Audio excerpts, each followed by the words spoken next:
let's go across and get to the other big international story. Charles III was formally proclaimed as Britain's new king by the Accession Council in an history-laden ceremony following the death of his mother, Queen Elizabeth II.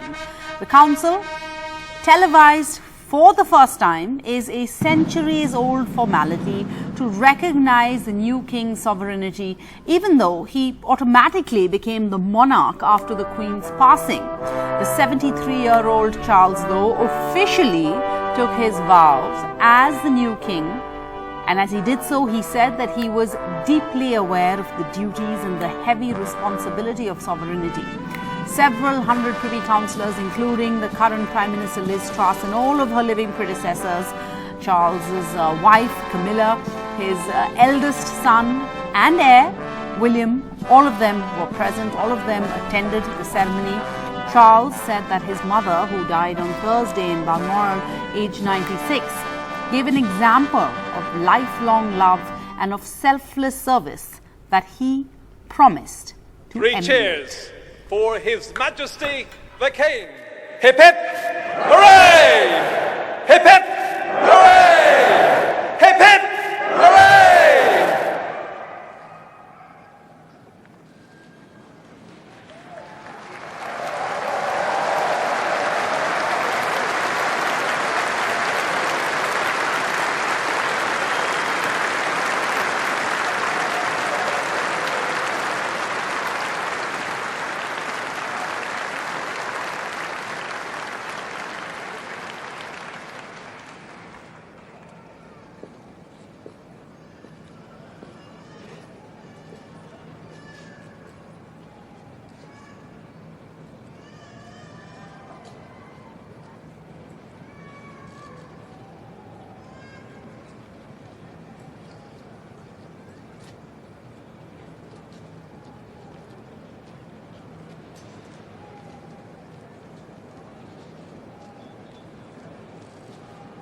A grand room at the St. James Palace, decked out in crimson and gold. The Accession Council took place in 2 parts, the first of which Charles was absent while they proclaimed him king.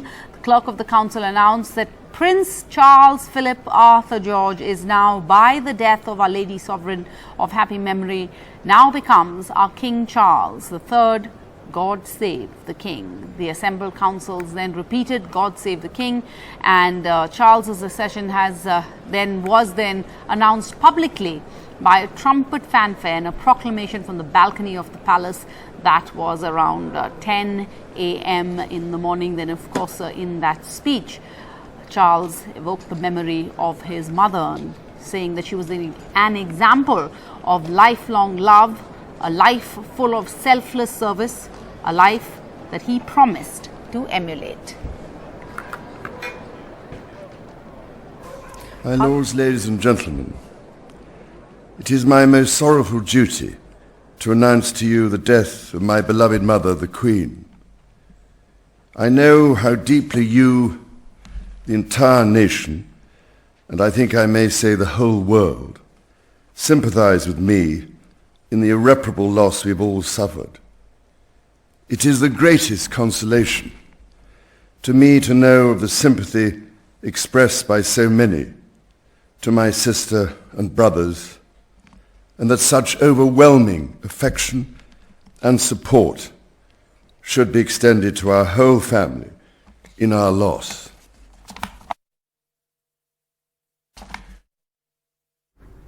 All right, so those, of course, were those visuals coming in from London this morning. All eyes, of course, on the UK going through this immense transition period where we had the coronation ceremony of Charles III as he was formally proclaimed Britain's new king by the Accession Council. This was this afternoon.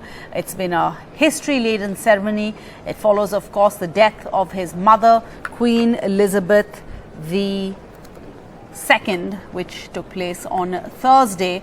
But keeping with the times, for the first time the council televised for the first time the centuries-old formality to recognize the new king's sovereignty, even though, of course, he automatically became the monarch after the Queen's passing.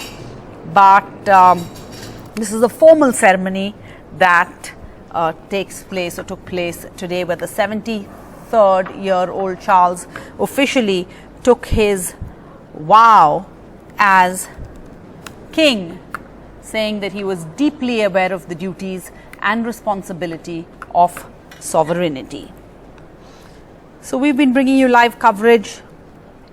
We've been bringing you live coverage of all of these ceremonies that have taken place today, and of the analysis of it. And joining us more on this is Lord Rami Ranger, member of the House of Lords of the Conservative Party with the Conservative Party. Lord Ranger, first to you, your thoughts today as you watched this ceremony, which was televised for the first time. Of course, we've had a queen who's been in service for 70 years, so this, in that sense, of course, is new. But why do you think this, was it King Charles's decision that this, or the Accession Council's decision that this will be televised so that the public can be an active part of this ceremony? And if so, why do you think that decision was taken? First of all, we are all saddened with the loss of our beloved Queen, who reigned over us for 70 years. It's an irreplaceable loss. And as you can see from the reaction from all over the world, everyone shared this grief. This monarchy is very mature monarchy. As you have seen how dignified the transfer of power is taking place. This has all been planned. Everything is planned in this country well before things happen. So you can see the arrangements are falling in place like clockwork. And Prince Charles the whole nation was expecting this unfortunate day when Her Majesty will bid us farewell, and we will have to have a new king. So as they say, the Queen is dead, long live the King. So the continuation of monarchy for the last 1,000 years has been taking place without any upheaval, without any fuss. It's just like arrangements are made. Her funeral arrangements are already in place, and she will be lying in state in Parliament for 4 days, where ordinary people can pass by her coffin and pay their last respect. So it's all planned, all worked out, completely like clockwork. Transfer of power, that of course is a really interesting word. Could you explain to us how exactly, what emotions are there amongst the people of the United Kingdom? Because of course, like you are struggling or, straddling both worlds, where you're saying goodbye to your queen of 70 years, but at the same time looking to the future where you have a new king. You see, we all feel as if we have lost a member of our own family. Her affection, she was held in the most profound affection that people thought she was part of their life. For so many generations, this is the only queen they know. And they have grown up with the queen, and the queen was not like the absolute monarch who ruled with iron fist. She was a public servant. She went out of the way to connect with people. She was very curious to find out how her subject lived. She will always ask questions. She'll mingle with the crowd. And, wherever she went, even when she was abroad, people will run to her. The young children will bring hand-picked flowers to give her as a mark of respect. So she created a unique position and place in the heart of billions of people around the world. And she was head of at least 14 countries. So that's the gravitas, that is the standing Her Majesty had. And I dare say she will continue to enjoy a lot of respect, because, if you are in London or anyone, you'll see all the billboard advertising hoardings have Her Majesty's picture. Just imagine, wherever you go, Her Majesty, as if she's omnipresent. She's on every street, every railway station, bus stop, everywhere, wherever you go, you see her picture. How quickly they change these hoardings overnight. The minute they realize Her Majesty is no more, they changed the hoarding and created this great tribute to her favorite monarch. So Prince Charles will have a very difficult act to follow, because, people are used to that glorious queen, gracious queen. And now, but having said that, I am very confident the King Charles III will make a huge effort to give us some comfort so that we don't miss our Queen as much as we are going to miss.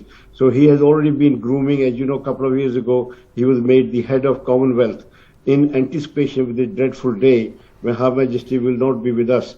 So he is already been taking a lot of public engagement, and this year in January, the opening of Parliament, Her Majesty couldn't travel because of health, and the Parliament opened by the Prince Charles then, now the King Charles. So he was already doing lots of the work. So I think he knows what the public expect, what he has to do, and how he has to live up to the legacy of his illustrious mum. So big shoes to fill, you're saying. What do we know about the date of the funeral, the state funeral? I think there's been an announcement that it's going to be a bank holiday going forward, but any details that you can share with us about the funeral? Well, we just got email, because as a member of Parliament, we get this in notification. The arrangement will be announced next week. So, okay. You know, the body will lay in state in Buckingham, in Palace of Westminster, where all the kings have already gone past that corridor, where people can, you know, go past and pay their last respect. Because it's a very difficult moment for the nation to say goodbye to her, their favorite monarch. So it's going to be a very somber occasion for at least next couple of months.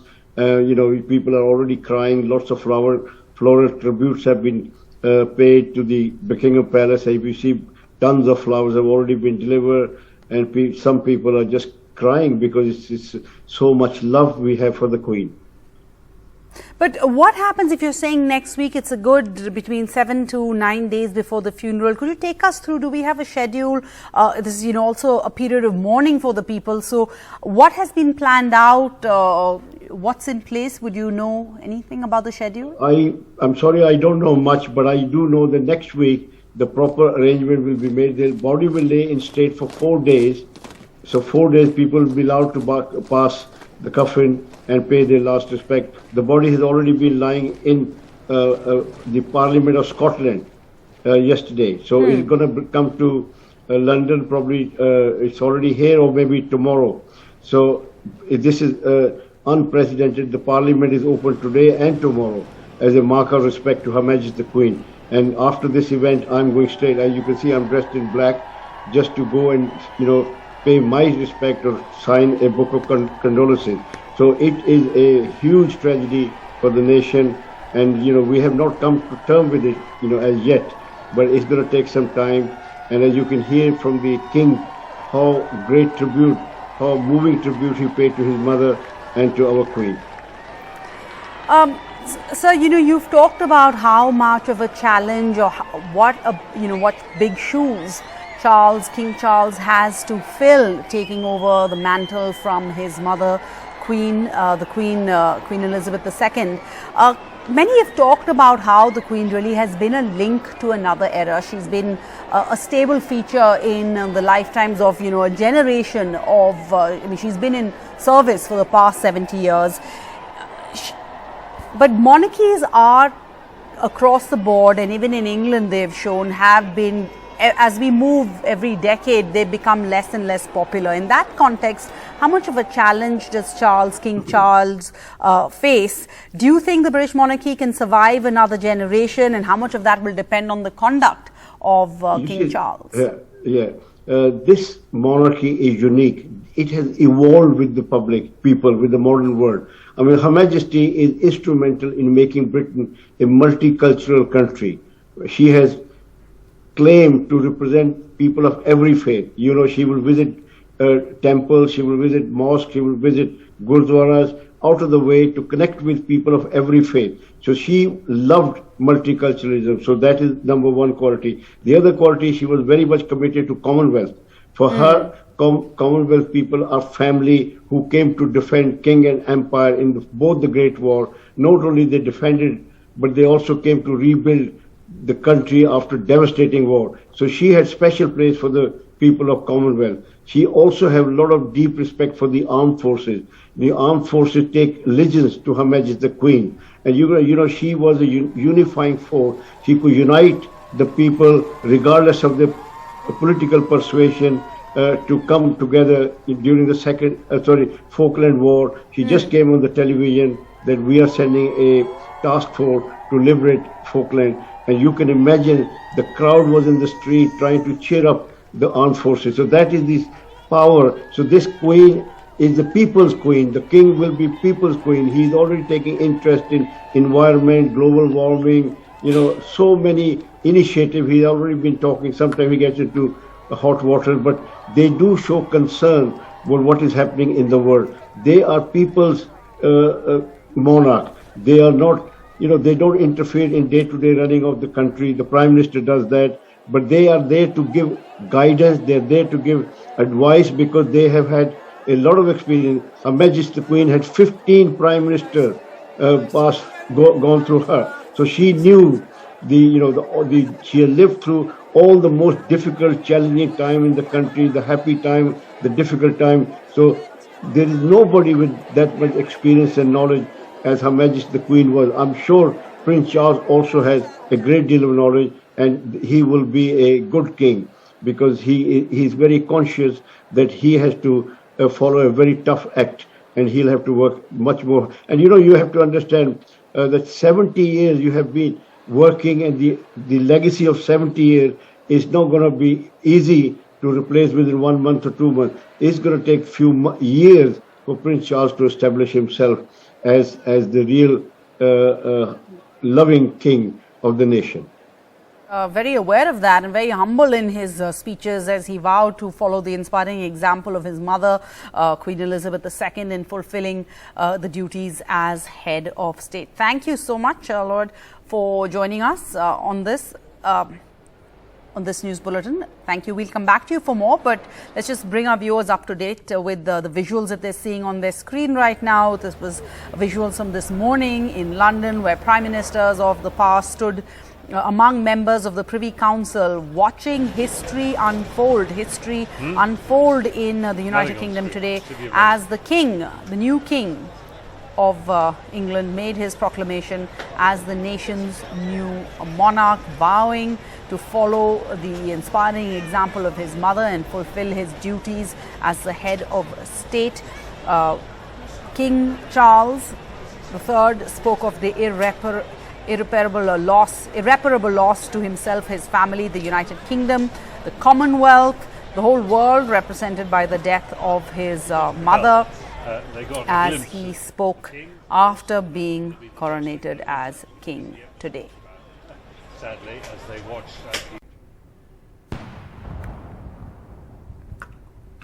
All right, joining us now is Lord Megnath Desai. Lord Desai, thank you for taking the time for joining us, helping us analyze all of these visuals that we're seeing on our screens, playing across here for an Indian viewer. Could you first and foremost, just as we start off this interview, take us through the significance of each of these events that we saw this morning at the point at which Charles III formally became King Charles III? Well, yes, we haven't seen any ceremony for 70 years like this.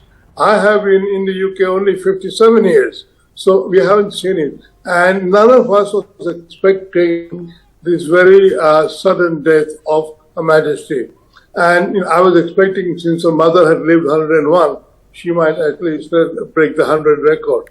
But I think, the procedure has been laid down absolutely thoroughly. It never changes, and we have to follow it through. Right now, he is not actually crowned king, but he's been announced king. The crowning will take place in Westminster Abbey in about a month's time. But first of all, we'll have to go through the ceremony of the end of the Queen. She will be put up for, her body will be put up for paying tribute by her subjects, both in Edinburgh and in London. And then it will come for her, as it were, burial. And then we will get the coronation of Prince Charles. And that coronation will be in the Westminster Abbey, and the Archbishop of Canterbury will be there. So those things have to take its own time. And as you can see today, it was in the City of London that the Lord Mayor and his sort of people were announcing King Charles, because the city is traditionally independent of the sovereign, and so it has to acknowledge the sovereignty of the king. This is a very old ceremony. Around about sort of 13th century, the city became independent. Well, of course, Lord Desai, many questions, not an easy job for King Charles III, obviously dealing with his own personal loss and his own grief and grieving, but also having to take over because, as you said, there's a natural progression, there's a role and a responsibility that he has to immediately take over. But in that context, since he has such large shoes to fill, the fact that we have this ceremony televised for the first time, what are we meant to read into that? I know, of course, you'll say, I mean, there hasn't been need for this over the last 70 years, but we're told, and I read that it was Charles III who perhaps had asked for it, or the fact that this is the decision was taken that this historic ceremony will be televised live to allow the public not just to view the proceedings, but to feel as if they're part of this historic moment where they have a new king taking over. Well, you know, the Queen lived through the birth of the age of television. And I remember back in 1976, when she made the first television program of the royalty at home, it was watched by practically the entire country. And at a halfway break, the story is that everybody turned on the kettle and UK ran out of power, or the power grid completely failed to deal with this huge demand. So, you know, Queen Elizabeth actually opened the TV age, and since then there has been an openness in this country. It's not just for the well-off and the toffs. This is for all the subjects. We don't call ourselves citizens, for all the subjects of now the king, what used to be the queen. So openness in all these ceremonies is a new, relatively new feature of the royalty, because now they want to do it, everything is open. And of course, the press is very lively and the press won't let them hide anything. But I think this is a good introduction to a lot of people who have never seen a new king come to the throne ever in their lives. So this will be remembered for a long time by the present generation of younger people, as well as so it will bring fond memories to the really old people. Now, is it also about accessibility, to see that royalty is accessible to the people of the United Kingdom? Well, you know, he used to say that he doesn't want to be the keeper of the faith, because he was very modern and he wanted to defend all faiths. We will see whether he changes his oath, which will be a very big step. I don't know whether the church will let him, but he very much wanted to sort of, you know, innovate and renovate the monarchy, because now we have become a multiracial, multi-religious country, and we have not just Protestant Christianity, but other parts of Christianity, Islam, Hinduism, Sikhism, and all sorts of religions. So he has to be saying that I will protect all religions. Not that any religion is under attack, but he will probably say that. We should see. And he wants to be a modern king, but of course he has had to wait a long time to be a modern king. And so he'll be put on test. He also doesn't have the kind of love that his mother used to inspire. So he will have to earn the people's love by his behavior. And we will see whether he, and of course his queen consort, Camilla, can win that love of the British people. Well, you've touched upon this a little bit, talking about his challenges. What we saw today was the choreography of continuity. But in that sense, a little more, if I could push you on what exactly King Charles's challenges will be. You've touched upon how, you know, you touch a chord with the people of the United Kingdom. Charles has had an up and down relationship with the British public over the years.